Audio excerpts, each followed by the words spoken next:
Capítulo 7. Ida e volta. Os anos começaram a passar e as memórias difíceis do passado de Miriam tornaram-se menos frequentes. A dor e o desconforto que antes surgiam com intensidade começaram a ceder espaço para momentos de felicidade. Nosso casamento parecia entrar em um ritmo mais leve. Ríamos juntos, fazíamos planos e, aos poucos, começávamos a construir uma vida cheia de possibilidades. Compramos um apartamento em uma cidade próxima, um lugar simples, mas nosso. A segurança de ter um lar próprio era reconfortante. Eu estava bem financeiramente. Trabalhava como gerente geral de 3 empresas que pertenciam ao mesmo dono. Na prática, minha função era quase a de um diretor, supervisionando os gerentes das operações. Uma dessas empresas ficava em outro estado, o que exigia que eu viajasse uma vez por semana para lá.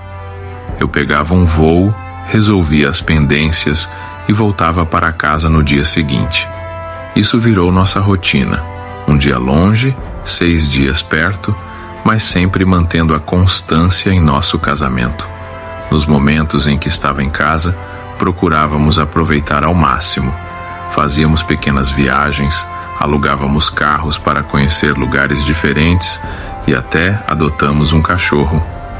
Ele trouxe alegria para nossa casa, mas quando ele morreu, sentimos um vazio enorme.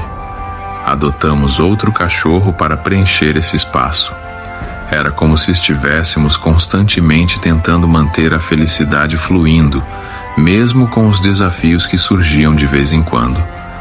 Porém, a relação com a família de Miriam nunca melhorou. Para mim, a presença deles era como um lembrete constante de tudo que eu preferia esquecer. Apesar disso, nunca deixei transparecer que sabia do passado, nem para a família dela, nem para os amigos dela. Era uma batalha silenciosa que eu enfrentava sozinho, processando tudo dentro de mim, sem compartilhar com ninguém. Havia dias em que o peso disso parecia insuportável, mas eu me agarrava à esperança de que o tempo pudesse curar as feridas invisíveis que carregávamos. Com o tempo, Miriam começou a manifestar um desejo cada vez mais forte de ter um filho. Inicialmente, isso parecia algo natural, um sonho comum para muitas mulheres, mas, com o passar dos meses, o desejo dela se transformou em insistência. Ela começou a reclamar comigo, dizendo que eu não estava me esforçando o suficiente, que era culpa minha que ainda não tínhamos um filho. Eu tentava argumentar, dizendo que as coisas acontecem no tempo de Deus, mas isso só parecia deixá-la mais irritada. Não tem essa de tempo certo, ela dizia. Se você não fizer nada, isso nunca vai acontecer. A insistência dela me fazia sentir culpado, como se eu realmente estivesse falhando com ela. Decidimos, então, buscar respostas. Fizemos exames para saber se havia algum problema, mas os resultados mostraram que ambos estávamos saudáveis e prontos para ter filhos. Mesmo assim, os meses passavam e nada acontecia. As tensões começaram a crescer. Miriam ficava cada vez mais frustrada e nossas conversas sobre o assunto muitas vezes acabavam em discussões. Uma noite, enquanto discutíamos mais uma vez sobre isso, Miriam explodiu. Se a gente não pode ter um filho, então não faz sentido continuar assim. Eu quero felicidade. Eu quero felicidade, e isso inclui ser mãe. Essas palavras me abalaram profundamente. Por mais que eu tentasse entender o que ela estava sentindo, não conseguia evitar a sensação de que ela estava culpando a mim, ao nosso casamento, por algo que estava além do nosso controle. Eu me sentia impotente. Dias depois, ela tomou uma decisão inesperada. Quero passar uns meses com meu pai, na minha cidade natal. Sempre falei do quanto sou apegada a ele e de como sinto falta das nossas conversas. Quando era criança, ele era minha maior referência, e acho que estar ao lado dele agora pode me ajudar a organizar meus pensamentos. É como se eu precisasse voltar às minhas raízes, ao lugar onde me sentia mais segura, para entender melhor o que quero para o futuro, ela afirmou. Preciso desse espaço para organizar meus pensamentos. Eu concordei. Eu a amava e queria que ela ficasse bem. No fundo, achava que esse tempo poderia ser benéfico para ela, mas assim que ela foi embora, as coisas começaram a mudar. Tentei entrar em contato com ela várias vezes, mas Miriam raramente atendia o telefone. Quando conseguia falar com ela, as respostas eram evasivas, como se ela estivesse sempre tentando evitar uma conversa mais longa. Minha ansiedade crescia a cada dia, até que decidi ir até a cidade dela para entender o que estava acontecendo. Dirigi durante 10 horas, com o coração pesado e a mente cheia de perguntas. A paisagem passava pela janela do carro como um borrão, refletindo o turbilhão dentro de mim.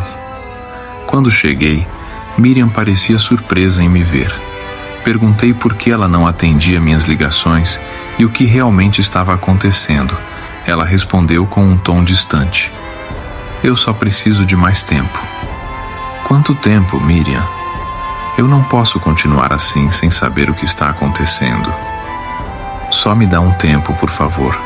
Ela repetiu, sem dar mais explicações. Durante o trajeto de volta, minha mente estava em um turbilhão de emoções. Repassava cada palavra dita por Miriam, tentando encontrar algum sentido em tudo aquilo. Por que ela parecia tão distante? O que ela realmente estava pensando? Enquanto dirigia, cenas do nosso passado passavam pela minha cabeça. Os momentos felizes que compartilhamos, os planos que fizemos e as promessas de amor eterno. Mas ao mesmo tempo, uma sombra de dúvida pairava sobre tudo. Será que nosso casamento estava condenado? Será que em algum momento eu falhei como marido? Cada quilômetro percorrido parecia pesar ainda mais sobre mim, como se o carro estivesse sendo arrastado por um fardo invisível. O silêncio na estrada contrastava com o barulho incessante dos meus pensamentos. Uma mistura de tristeza, raiva e uma desesperada esperança de que tudo isso fosse apenas um capítulo difícil que logo passaria. Ao chegar em casa, refleti por mais alguns dias. Finalmente decidi que não podia mais viver naquela incerteza. Enviei uma mensagem para Miriam, deixando claro como me sentia. Fui direto. Miriam, isso não é um casamento. Eu não consigo sustentar uma relação onde só um dos lados está comprometido. Se você não voltar imediatamente, eu vou considerar que nosso casamento chegou ao fim. Após algumas horas de silêncio, ela finalmente respondeu. Sua mensagem era breve, mas carregava um tom de urgência. Eu estou voltando. Miriam voltou para casa e retomamos a vida como se nada tivesse acontecido. Não falamos mais sobre o tempo que ela passou com o pai, nem sobre os motivos reais por trás daquela separação temporária. Para o mundo, nosso casamento continuava intacto. Eu gerenciava essa fachada com uma precisão quase cirúrgica, mostrando sorrisos e palavras gentis em público, enquanto por dentro enfrentava as tempestades das incertezas e das dores não ditas.